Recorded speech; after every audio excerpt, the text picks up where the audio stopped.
வாழ்த்துக்கள். கெங்கிரேயா ஊர் சபைக்கு ஊழியக்காரியாகிய நம்முடைய சகோதரி பெபேயாளை நீங்கள் கர்த்தருக்குள் பரிசுத்தவான்களுக்கு ஏற்றபடி ஏற்றுக்கொண்டு எந்த காரியத்தில் உங்கள் உதவி அவளுக்கு தேவையாய் இருக்கிறதோ அதிலே நீங்கள் அவளுக்கு உதவி செய்ய வேண்டும் என்று அவளை உங்களிடத்தில் ஒப்புவிக்கிறேன். அவள் அநேகருக்கும் எனக்கும் கூட ஆதரவாய் இருந்தவள். கிறிஸ்து இயேசுவுக்குள் என் உடன் வேலையாட்களாகிய பிரிஸ்கில்லாளையும் ஆக்கில்லாவையும் வாழ்த்துங்கள். அவர்கள் என் பிராணனுக்காக தங்கள் கழுத்தை கொடுத்தவர்கள். அவர்களைப் பற்றி நான் மாத்திரமல்ல, புறஜாதியாரில் உண்டான சபையார் எல்லாரும் நன்றியறிதல் உள்ளவர்களாயிருக்கிறார்கள். அவர்களுடைய வீட்டிலே கூடி வருகிற சபையையும் வாழ்த்துங்கள். அகாயாவிலே கிறிஸ்துவுக்கு முதற்பலனாகிய என் பிரியமான எப்பனத்தை வாழ்த்துங்கள். எங்களுக்காக மிகவும் பிரயாசப்பட்ட மரியாளை வாழ்த்துங்கள். அப்போஸ்தலருக்குள் பெயர் பெற்றவர்களும் எனக்கு முந்தி கிறிஸ்துவுக்கு உள்ளானவர்களும் என் இனத்தாரும் என்னுடனே கூட காவலில் கட்டுண்டவர்களுமாயிருக்கிற அன்றோனிக்கையும் யூனியாவையும் வாழ்த்துங்கள். கர்த்தருக்குள் எனக்கு பிரியமான அம்பிலியாவை வாழ்த்துங்கள். கிறிஸ்துவுக்குள் நம்மோட உடன் வேலையாளாகிய உர்பானையும் என் பிரியமான ஸ்தாக்கியையும் வாழ்த்துங்கள்.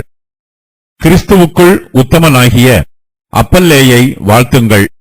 அரிஸ்தபூலுவின் வீட்டாரை வாழ்த்துங்கள். என் இனத்தானாகிய ஏரோதியோனை வாழ்த்துங்கள்.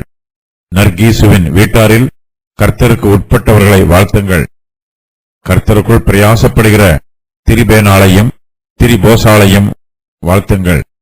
கர்த்தருக்குள் மிகவும் பிரயாசப்பட்ட பிரியமான பெர்சியாளை வாழ்த்துங்கள்.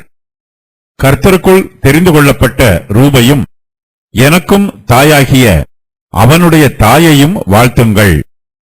அசிங்கிரித்துவையும் பிலகோனையும் எர்மாவையும் பத்ரப்பாவையும் எர்மேயையும் அவர்களோடு இருக்கிற சகோதரரையும் வாழ்த்துங்கள். பிலலோகையும் யூலிபாலையும் நேரேயையும் அவனுடைய சகோதரியையும் ஒலிம்பாவையும் அவர்களோடு இருக்கிற பரிசுத்தவான்கள் எல்லாரையும் வாழ்த்துங்கள். ஒருவரை ஒருவர் பரிசுத்த முத்தத்தோடு வாழ்த்துங்கள். கிறிஸ்துவின் சபையார் உங்களை வாழ்த்துகிறார்கள். பெபேயாள். பவுல் இந்த வசனத்தில் பெபேயாள் என்னும் சகோதரியை பற்றி குறிப்பிடுகிறார். ஒருவேளை பவுல் ரோமாபுரியாருக்கு எழுதின நிருபம் இந்த சகோதரி மூலமாய் ரோமாபுரியில் உள்ள விசுவாசிகளுக்கு கொடுத்து அனுப்பப்பட்டிருக்க வேண்டும் என்று வேத பண்டிதர்கள் சொல்லுகிறார்கள். பவுல் பெபேயாளை அறிமுகம் செய்து வைத்து அவளை பற்றி நல்ல வார்த்தைகளையும் சொல்லுகிறார். பெபேயாள் நற்குணம் உள்ளவள், பரிசுத்தவான்களின் உதவிகளை பெற்றுக்கொள்வதற்கு தகுதியுள்ளவள். ஏதோ ஒரு வேலையாக பெபேயாள் ரோமாபுரிக்கு போகிறாள். இதற்கு முன்பு அவள் அங்கு போனதில்லை. ரோமாபுரியில் பெபேயாள் ஒரு அந்நிய ஸ்திரியைப் போல இருப்பாள். ஆகையினால் அங்குள்ள சகோதரர்கள் பெபேயாளை ஏற்றுக்கொள்ள வேண்டும் என்று பவுல் இந்த நிருபத்தில் எழுதுகிறார். பிறரிடத்தில் அன்பு கூறுவதும் பிறருக்கு உதவி புரிவதும் கிறிஸ்தவ உபதேசத்தின் முக்கிய அம்சங்களாகும். பவுல் பெபேயாளை பற்றி சொல்லும்போது நம்முடைய சகோதரி என்று குறிப்பிடுகிறார். இவள் பவுலுக்கு உடன் பிறந்த சகோதரி அல்ல, கிறிஸ்துவுக்குள் இவள் ஒரு சகோதரி. தேவனுடைய கிருபையினால் இவள் விசுவாசிகளுக்கு சகோதரியாய் இருக்கிறாள். இயேசு கிறிஸ்துவின் ஊழிய காலத்தில் ஒரு சில ஸ்திரீகள் அவருக்கு ஆதரவாய் இருந்து ஊழியம் செய்தார்கள். அப்போஸ்தலர்களுக்கும் ஒரு சில ஸ்திரீகள் ஊழியம் செய்திருக்கிறார்கள். பெபேயாள் அப்படிப்பட்ட ஊழியக்காரிகளில் ஒருத்தி. பெபேயாள் கெங்கிரேயா ஊர் சபைக்கு ஊழியக்காரியாக இருக்கிறாள். ஆதி திருச்சபையில் ஸ்திரீகள் விசுவாசிகளின் மத்தியில் பிரசங்கம் பண்ண அனுமதி இல்லை. ஆகையினால் இவள் பிரசங்க ஊழியம் செய்திருப்பதற்கு வாய்ப்பு இல்லை.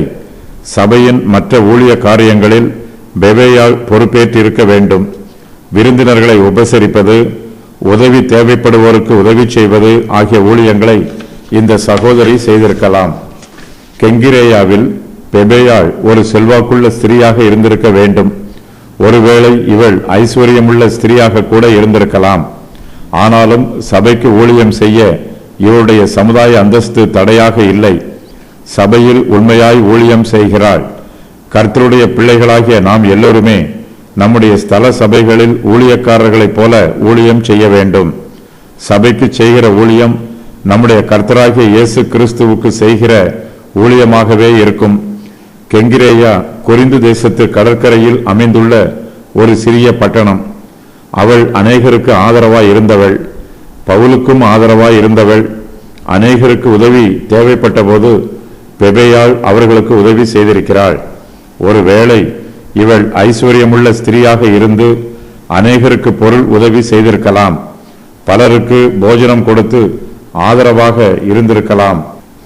பவுல் பெபேயாளை பற்றி சொல்லும்போது அவள் எனக்கும் கூட ஆதரவாய் இருந்தவள் என்று சொல்லுகிறார். பிறர் நமக்கு செய்த உதவிகளை நாம் அங்கீகரிக்க வேண்டும். வாய்ப்பு வரும்போது நாமும் அவர்களுக்கு உதவி புரிய வேண்டும். பெபேயாளை கர்த்தருக்குள் பரிசுத்தவான்களுக்கு ஏற்றபடி ஏற்றுக்கொள்ள வேண்டும் என்று பவுல் ரோமாபுரியில் உள்ள விசுவாசிகளுக்கு சொல்லுகிறார். ஒரு சாதாரண அந்நியரை ஏற்றுக்கொண்டு உபசரிப்பது போல பெபேயாளை உபசரிக்க கூடாது.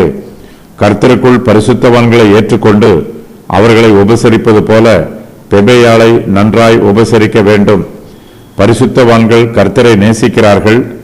விசுவாசிகள் இயேசு கிறிஸ்துவின் நிமித்தம் பரிசுத்தவான்களை நேசிக்க வேண்டும். அவர்களுக்கு மரியாதை காண்பிக்க வேண்டும். பெபேயாளுக்கு எந்தெந்த காரியத்தில் அவர்களுடைய உதவி தேவையாய் இருக்கிறதோ அதிலே அவர்கள் அவளுக்கு உதவி செய்ய வேண்டும் என்று சொல்லி பவுல் பெபேயாளை ரோமாபுரியில் உள்ள விசுவாசிகளிடத்தில் ஒப்புவிக்கிறார். பெபேயாள் ஒரு ஸ்திரீ, ரோமாபுரிக்கு அந்நியராய் இருக்கிறாள். இவள் ஒரு கிறிஸ்தவ ஸ்திரீ. இவளுக்கு உதவி தேவைப்படுகிறது. இவளுக்கு தேவையான உதவியை செய்யுமாறு பவுல் மற்ற விசுவாசிகளிடத்தில் கேட்டுக்கொள்கிறார். விசுவாசிகளாகிய நாம் ஒருவருக்கொருவர் உதவி புரிய வேண்டும். விசேஷமாய் அந்நியரை உபசரிக்க வேண்டும். அவர்களுக்கு தேவையான உதவிகளை செய்து அவர்களுக்கு ஆதரவாய் இருக்க வேண்டும். கர்த்தருடைய பிள்ளைகளாகிய நாம் எல்லோருமே கிறிஸ்துவின் சரீரத்தில் அவயவங்களாய் இருக்கிறோம். அநேகருக்கு உதவி செய்தவர்களுக்கு நாமும் உதவி செய்ய தயங்கக்கூடாது. இரக்கம் காண்பிக்கிறவர்கள் இரக்கம் பெறுவார்கள். உதவி செய்கிறவர்கள் உதவி பெறுவார்கள். பெபேயாள் கெங்கிரேயா சபையில் இருந்த பெண் ஊழியக்காரி. இவள் பெண்கள் மத்தியில் ஊழியம் செய்து வந்தாள். ஸ்திரீகளை ஞானஸ்நானத்திற்கு ஆயத்தம் பண்ணுவது, வியாதியஸ்தரையும் சிறைச்சாலையில் இருப்போர்களையும் சந்திப்பது ஆகிய ஊழியங்களை செய்து வந்தாள். பெண்கள் மத்தியில் நடைபெற்ற எல்லா ஊழியங்களையும் இவள் செய்து வந்தாள் என்று கூறுகிறார்கள். ரோமருக்கு எழுதின நிருபத்தை பெபேயாளே எடுத்துச் சென்றிருக்க வேண்டும் என்று திருச்சபை வரலாற்று ஆசிரியர்கள் கூறுகிறார்கள். கெங்கிரேயா கொரிந்துவிற்கு அருகில் உள்ள கடற்கரையில் அமைந்துள்ள பட்டினம். ஆதரவாய் இருந்தவள் என்னும் வார்த்தை அந்நியர்களை தங்களுடைய இல்லங்களில் ஏற்றுக்கொண்டு உபசரிக்கிறவர்களை குறிப்பிடும். கெங்கிரேயா ஊருக்கு வந்த அப்போஸ்தலர்களையும் தேவ ஊழியர்களையும் பெபேயாள் ஏற்றுக்கொண்டு உபசரித்திருக்கலாம். பிரிஸ்கில்லாள், ஆக்கில்லா, கிறிஸ்து இயேசுவுக்குள் என் உடன் வேலையாட்களாகிய பிரிஸ்கில்லாளையும் ஆக்கில்லாவையும் வாழ்த்துங்கள். அவர்கள் என் பிராணனுக்காக தங்கள் கழுத்தை கொடுத்தவர்கள். அவர்களை பற்றி நான் மாத்திரமல்ல, பிரஜாதியாரில் உண்டான சபையார் எல்லோரும் நன்றி அறிதல் உள்ளவர்களாய் இருக்கிறார்கள். பவுல் சில சிநேகிதருக்கு இந்த நிருபத்தில் விசேஷமாய் வாழ்த்துதல் சொல்லுகிறார். பவுல் அன்றாடம் கர்த்தருடைய ஊழியத்தை செய்கிறவர். ஊழியத்தில் அவருக்கு ஏராளமான பொறுப்புகள் உண்டு. இவைகளுக்கு மத்தியிலும் பவுல் தன்னுடைய பழைய சிநேகிதர்கள் யாரையும் மறந்துவிடவில்லை. வாய்ப்பு வரும்போதெல்லாம் பவுல் தன்னுடைய அன்பையும் பாசத்தையும் அவர்களுக்கு காண்பிக்கிறார். அவர்களை வாழ்த்துகிறார். தான் அவர்களை மறந்துவிடவில்லை என்றும் அவர்களை பற்றிய நினைவு தன்னுடைய இருதயத்தில் எப்போதும் நிரம்பி இருக்கிறது என்றும் பவுல் இந்த நிருபத்தின் மூலமாய் எழுதி உறுதிப்படுத்துகிறார். ஆக்கில்லாவும் பிரிஸ்கில்லாலும் பவுலுக்கு விசேஷித்த சிநேகிதர்கள். இந்த தம்பதியினர் பவுலுக்கு அநேக உதவிகளை செய்திருக்கிறார்கள். இவர்கள் ஆரம்பத்தில் ரோமாபுரியில் வசித்தவர்கள். கலவுதியு ராயனுடைய காலத்தில் ரோமாபுரியில் ஏற்பட்ட ஒரு சட்டத்தினால் இவர்கள் இருவரும் ரோமாபுரியை விட்டு வெளியேறி கொரிந்து பட்டணத்திற்கு வந்து குடியேறினார்கள். கொரிந்து பட்டணத்தில் பவுல் ஊழியம் செய்ய வந்தபோது பவுலுக்கு இவர்களுடைய சிநேகம் கிடைத்தது. பவுல் அவர்களோடு சேர்ந்து கூடாரம் பின்னுகிற தொழிலை செய்து வந்தார். சிறிது காலத்திற்கு பின்பு ஆக்கில்லாவும் பிரிஸ்கில்லாலும் ரோமாபுரிக்கு திரும்பி போய்விட்டார்கள். பவுல் இவர்களை பற்றி சொல்லும்போது கிறிஸ்து இயேசுவுக்குள் என் உடன் வேலையாட்கள் என்று குறிப்பிடுகிறார். ஆக்கில்லாவும் பிரிஸ்கில்லாலும் கிறிஸ்துவுக்குள் பவுலுடைய உடன் வேலையாட்கள் மாத்திரமல்ல, அதைவிட அதிகமாக அவர்கள் ஊழியம் செய்திருக்கிறார்கள். பவுலின் பிராணனுக்காக இவர்கள் இருவரும் தங்கள் கழுத்தை கொடுத்தவர்கள்.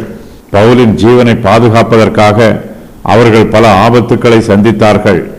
உபத்திரவங்கள், போராட்டங்கள் ஆகியவற்றிற்கு மத்தியிலும் அவர்கள் பவுலுக்கு பாதுகாப்பாய் இருந்து பவுலின் ஜீவனை தப்பிக்க உதவி செய்தார்கள். பவுல் கொரிந்து பட்டணத்தில் ஊழியம் செய்தபோது அவருக்கு அதிக எதிர்ப்பு உண்டாயிற்று. அவருடைய ஜீவனுக்கு ஆபத்து உண்டாயிற்று. அப்போது ஆக்கில்லாவும் பிரிஸ்கில்லாலும் பவுலுக்கு அடைக்கலம் கொடுத்தார்கள். பவுலை தங்களோடு சேர்த்து கொண்டார்கள். அவர்கள் இருவரும் பவுலுக்கு உதவி செய்தது அநேக வருஷங்களுக்கு முன்பு நடைபெற்ற சம்பவம். ஆனாலும் பவுல் இந்த நிருபத்தை எழுதும்போது அவர்கள் தனக்கு இப்போதுதான் உதவி செய்தது போல எழுதுகிறார். அவர்கள் தனக்கு செய்த உதவியை பவுல் மறக்கவில்லை. ஆக்கில்லாவையும் பிரிஸ்கில்லாளையும் பற்றி பவுல் மாத்திரமல்ல, புறஜாதியாரில் உண்டான சபையார் எல்லோரும் நன்றி அறிதல் உள்ளவர்களாய் இருக்கிறார்கள் என்று சொல்லுகிறார். பவுல் புறஜாதியாருக்கு அப்போஸ்தலர். புறஜாதியார் மத்தியில் கிறிஸ்துவின் சுவிசேஷத்தை பிரசங்கிக்கிறவர். பவுலின் பிராணனுக்காக இவர்கள் இருவரும் தங்கள் கழுத்தை கொடுத்தவர்கள். பவுலின் ஜீவன் தப்பிக்க உதவி புரிந்தவர்கள். இதனால் புறஜாதியார் அநேகருக்கு அவர்கள் உதவி செய்திருக்கிறார்கள். பவுல் மரித்து போகாமல் புறஜாதியார் மத்தியில் தொடர்ந்து ஊழியம் செய்வதற்கு இவர்கள் உதவி செய்திருக்கிறார்கள். ஆகையால் பவுலும் இவர்களுக்கு நன்றி அறிதல் உள்ளவர்களாய் இருக்கிறார்.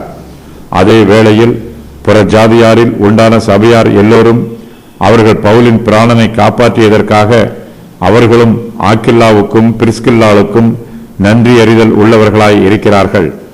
பிரிஸ்கில்லாலும் ஆக்கில்லாவும் ரோமாபுரிக்கு திரும்பி சென்றிருக்க வேண்டும். இவர்களுடைய வீட்டில் ஒரு சபை கூடி வந்திருக்கலாம். வேதாகமத்தில் இவ்விருவரின் பெயரும் சேர்ந்தே வந்திருக்கிறது. வீட்டிலே கூடி வருகிற சபை. அவர்களுடைய வீட்டிலே கூடி வருகிற சபையையும் வாழ்த்துங்கள். அகாயாவிலே கிறிஸ்துவுக்கு முதற் பலனாகிய என் பிரியமான எப்பனத்தை வாழ்த்துங்கள். வீட்டிலே கூடி வருகிற சபையை பவுல் வாழ்த்துகிறார். விசுவாசிகள் தங்களுடைய வீடுகளை சபைகளாக மாற்றுகிறார்கள். பிரிஸ்கில்லாளையும் ஆக்கில்லாவையும் பற்றி சொல்லும்போது பிரிஸ்கில்லாளின் பெயரே முதலாவதாக சொல்லப்படுகிறது. இவருடைய குடும்பத்தில் பிரிஸ்கில்லாள் ஆவிக்குரிய காரியங்களில் பக்தி வைராக்கியத்தோடு இருக்கிறார். கர்த்தருக்காக வைராக்கியமாய் ஊழியம் செய்கிறார். குடும்பத்தில் நல்ல மனைவியாக இருக்கிறாள். கிறிஸ்தவ சாட்சியை காத்துக்கொள்கிறாள். மற்ற வீட்டில் இருக்கிறவர்களுக்கு பிரிஸ்கில்லாளின் ஜீவியம் ஜீவனுள்ள நிருபமாக இருக்கிறது, உயிருள்ள சுவிசேஷமாக இருக்கிறது. ஆகையினால்தான் பிரிஸ்கில்லாளின் பெயர் ஆக்கில்லாவின் பெயருக்கு முன்பாக சொல்லப்படுகிறது. பிரிஸ்கில்லாலும் ஆக்கில்லாவும் எபேசுவில் இருந்தார்கள். ரோமாபுரியில் இருந்து இந்த பட்டணத்திற்கு சில காலம் பிழைப்பதற்காக வந்தார்கள். அந்த நாட்களிலும் கூட அவர்களுடைய வீட்டில் ஒரு சபை கூடி வந்தது. கிறிஸ்துவனிடத்தில் மெய்யான பக்தி உள்ளவர்கள் எங்கு போனாலும் அவரை மகிமைப்படுத்துவார்கள்.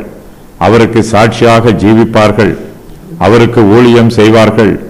அவர்களுடைய பேச்சிலும் வேலைகளிலும் கிறிஸ்துவின் நாமம் மகிமைப்படும். பிரிஸ்கில்லாலும் ஆக்கில்லாவும் எபேசுவில் இருந்தபோதும் அவர்களுடைய வீட்டிலே ஒரு சபை கூடி வந்தது. இப்போது அவர்கள் ரோமாபுரியில் இருக்கிற போதும் அவர்களுடைய வீட்டிலே ஒரு சபை கூடி வருகிறது. வீட்டிலே கூடி வருகிற சபையை பற்றி பவுல் எழுதும்போது எப்பனத்து என்பவரை பற்றியும் எழுதுகிறார். இவர் பவுலுக்கு பிரியமானவர். அகாயாவிலே கிறிஸ்துவுக்கு முதற்பலனானவர். இந்த ஆவிக்குரிய சகோதரரை பற்றி பவுல் எழுதும்போது என் பிரியமானவர் என்னும் வார்த்தையை பயன்படுத்துகிறார்.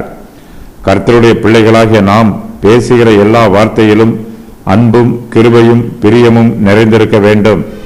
பவுல் எப்பனத்தை பற்றி எழுதும்போது அவர் கிறிஸ்துவுக்கு முதற் பலனானவர் என்று சொல்லுகிறார். பவுல் இவரை முதற் பலனாக முதற் கனியாக கர்த்தருக்கு ஒப்புக் கொடுத்தார். பவுல் அகாயாவிலே ஊழியம் செய்தபோது எப்பனத்து முதலாவதாக ரட்சிக்கப்பட்டார். அங்கு நடைபெற்ற ஆத்தும அறுவடையில் எப்பனத்துவின் ஆத்துமாவே முதற்கனியாக அறுவடை செய்யப்பட்டது. இந்த பட்டணத்தில் தனக்கு அநேக ஜனங்கள் உண்டு என்று கர்த்தர் பவுலுக்கு திருவுளம் பற்றி இருந்தார். அநேக ஆத்துமாக்கள் ரட்சிக்கப்பட்டாலும் முதலாவது ரட்சிக்கப்பட்ட ஆத்துமா விசேஷித்த ஆத்துமாவாக இருக்கிறது. தேவனுடைய திராட்சை தோட்டத்தில் முதலாம் மணி நேரத்தில் வேலைக்கு வந்தவர்கள் தோட்டக்காரருக்கு பிரியமானவர்கள், விசேஷித்தவர்கள்.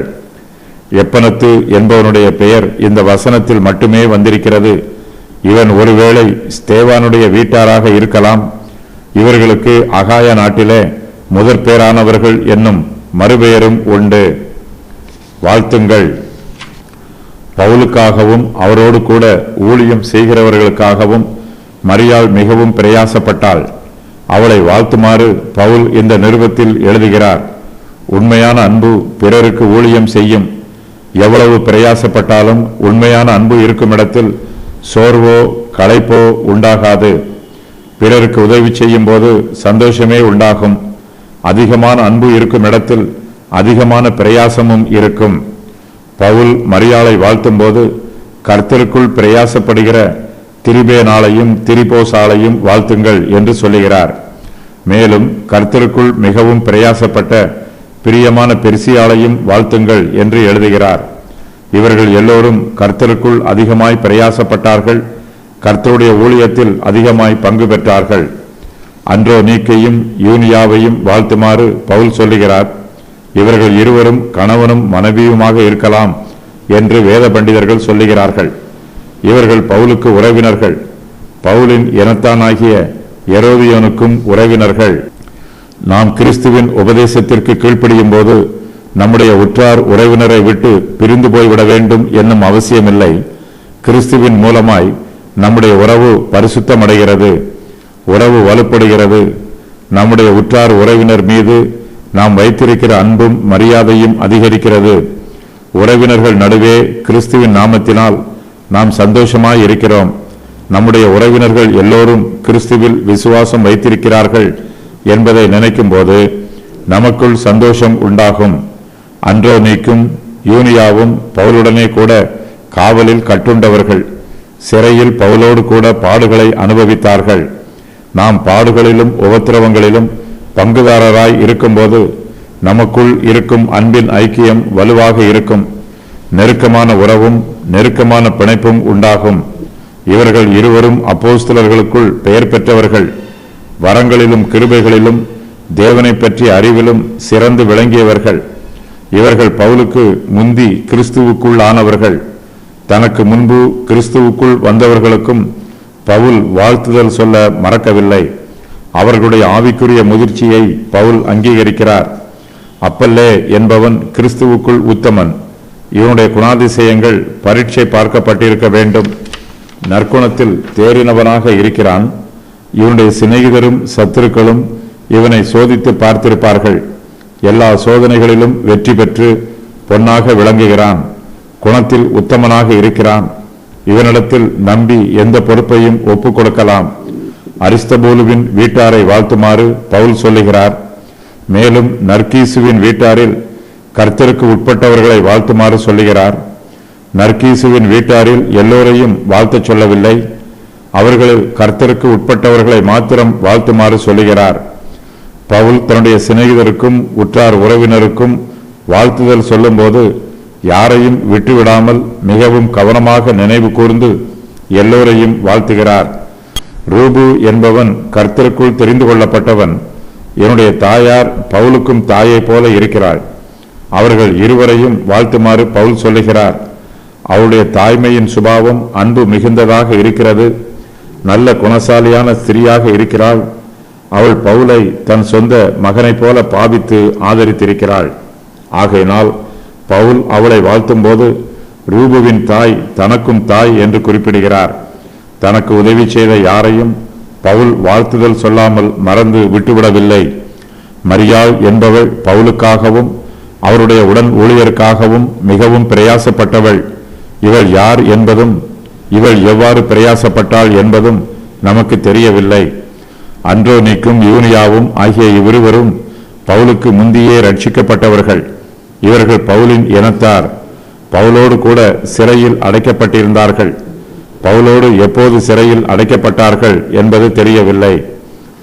ரோமர் 16 8 முதல் 12 வரை உள்ள வசனங்களில் கூறப்பட்டிருக்கும் 10 சீஷர்கள் அம்பிலி, உர்பான், ஸ்தாக்கி, அப்பல்லே, அரிஸ்தபூலு, ஏரோதியோன், நர்கீசு, திரிபேனாள், திரிபோசாள், பெர்சியாள். ஏரோதியோன் என்பவன் இந்த அட்டவணையில் கூறப்பட்டிருக்கும் பவுலின் 3வது உறவினன். மார்க்கு 15:21 வசனத்தில் குறிப்பிடப்பட்டிருக்கிறவன் ரூபுவாக இருக்கலாம். இவனுடைய தாய் பவுலுக்கும் தாயை போன்றவள். கிறிஸ்துவின் சபையார். பவுல் ஒவ்வொருவருக்காக வாழ்த்துதல் சொல்லும்போது அவர்களோடு இருக்கிற சகோதரரையும் அவர்களோடு இருக்கிற பரிசுத்தவான்கள் எல்லோரையும் வாழ்த்துமாறு சொல்லுகிறார். பரிசுத்தவான்கள் கூடியிருப்பது மிகுந்த சந்தோஷமான அனுபவம். பவுல் தனக்கு அறிமுகமானவர்களை வாழ்த்தும் போது பரிசுத்தவான்களையும் அவர்களோடு சேர்த்துக் கொள்கிறார். விசுவாசிகள் ஒருவரை ஒருவர் இயேசு கிறிஸ்துவின் நாமத்தினால் வாழ்த்த வேண்டும். விசுவாசிகளின் எண்ணிக்கை குறைவாக இருந்தாலும் அவர்கள் கிறிஸ்துவின் அன்பினால் கட்டப்பட்டிருக்க வேண்டும். அவர்களுக்கு இடையே இருக்கிற ஐக்கியம் உறுதியாய் இருக்க வேண்டும். பவுல் எல்லோருக்கும் வாழ்த்துதல் சொல்லி முடித்த பின்பு ஒருவரை ஒருவர் பரிசுத்த முத்தத்தோடு வாழ்த்துங்கள் என்று சொல்லுகிறார். அவர்களுடைய அன்பு உறுதியுள்ளதாக இருக்க வேண்டும். அவர்களுடைய ஐக்கியம் நெருக்கமுள்ளதாக இருக்க வேண்டும். விசுவாசிகளின் ஐக்கியம் உலக பிரகாரமான ஐக்கியம் போல் இருக்கக்கூடாது. அது பரிசுத்தமுள்ளதாய் இருக்க வேண்டும். வாழ்த்துதல் சொல்லும்போது முடிவில் கிறிஸ்துவின் சபையார் உங்களை வாழ்த்துகிறார்கள் என்று சொல்லுகிறார். பவுல் எந்தெந்த சபையில் எல்லாம் ஊழியம் செய்தாரோ அந்த சபையாரை கிறிஸ்துவின் சபையார் என்று அழைக்கிறார். அவர்களுடைய அன்பை ரோமாபுரியில் உள்ள விசுவாசிகளோடு பகிர்ந்து கொள்கிறார். விசுவாசிகள் வெவ்வேறு ஸ்தலங்களில் குடியிருந்தாலும் ஒருவரை ஒருவர் வாழ்த்த வேண்டும். ரோமர் 16, 14, 15 ஆகிய வசனங்களில் கூறப்பட்டிருக்கும் 10 பெயர்கள் அசிங்கிரித்து, பிரேகோன், எர்மா, பத்திரோபா, எர்மே, பிலோலோகு, யூலியாள், நேரே, நேரேயின் சகோதரி ஒலிம்பா.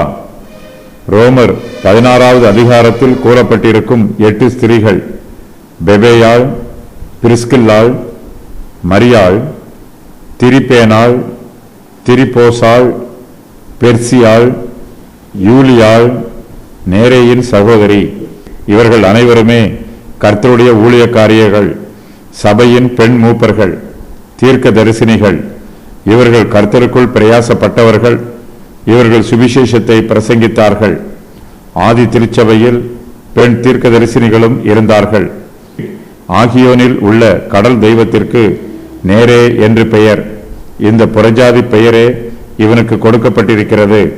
இந்த நிருபத்தில் பவுல் ரோமாபுரியில் உள்ள பரிசுத்தவான்களுக்கு வாழ்த்து தெரிவிக்கும் போது பரிசுத்தவான்களின் அட்டவணையில் பேதுருவின் பெயர் காணப்படவில்லை. திருச்சபை வரலாற்று ஆசிரியர்கள் இதை பற்றி எழுதும்போது பவுல் ரோமருக்கு நிருபம் எழுதின போது பேதுரு ரோமாபுரியில் இருந்ததாக கூறுகிறார்கள். ஆனால் பவுல் பேதுருவின் பெயரை குறிப்பிடவில்லை. ஆகையினால் இந்நிருபம் எழுதப்படும் போது பேதுரு ரோமாபுரியில் இருந்திருப்பதற்கு வாய்ப்பில்லை. அக்காலத்தில் சமாதானம், நட்பு, சகோதர சிநேகம் ஆகியவற்றை பரிமாறிக்கொள்வதற்காக ஒருவரை ஒருவர் பரிசுத்த முத்தத்தோடு வாழ்த்தும் வழக்கம் இருந்தது. கிறிஸ்தவ விசுவாசிகள் மட்டுமல்லாமல் கிழக்கு தேசங்களில் உள்ள யூதர்கள் மத்தியிலும் இந்த பழக்கம் பொதுவாக இருக்கிறது.